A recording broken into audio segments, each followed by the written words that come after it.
Excuse you. Who do you think you're talking to?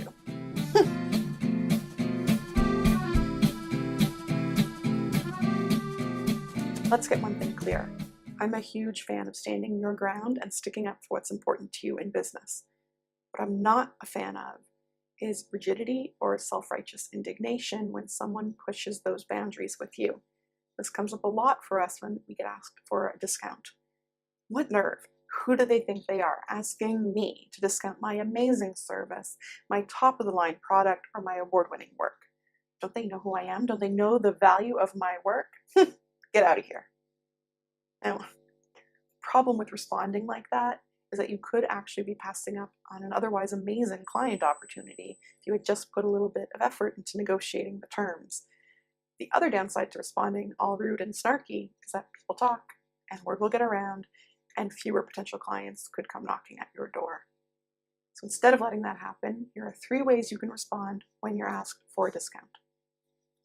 Option 1 is to say yes, to give them a discount. If you've built some wiggle room into your pricing, you should be able to shave off a little bit and still be making a profit. You can try saying this: I don't normally give discounts, but for you, I can reduce the fee to X.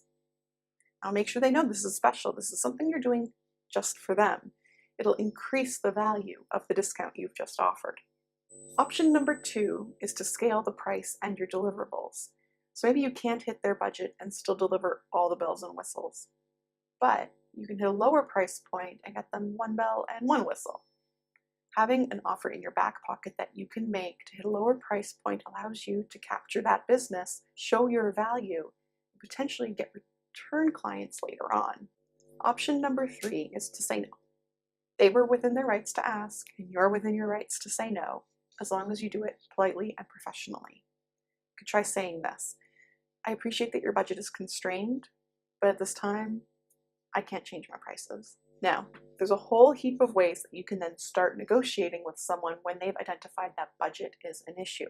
But these videos are short and sweet, so stay tuned for a future Smiley Sessions video on some of those tools. Make sure that you like and subscribe so that you don't miss out. My homework for you this week is going to help you be prepared to handle response number 2, which is offering a slightly scaled down version of what you would normally do. So you're going to be creating a back pocket offer that you can present to a client if they've asked you for a discount. You're looking for an offer that does 3 things. First thing is that it still gets you a profit. You don't want to lose money on this one. It's still going to work out well for you financially.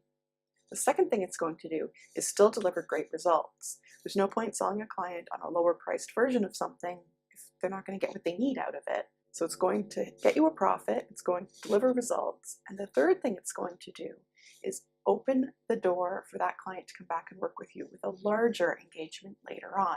Maybe this back pocket offer is the first stepping stone they will need to then work with you on a larger scale project. That's your homework for the week. Got it? Good. See you next time.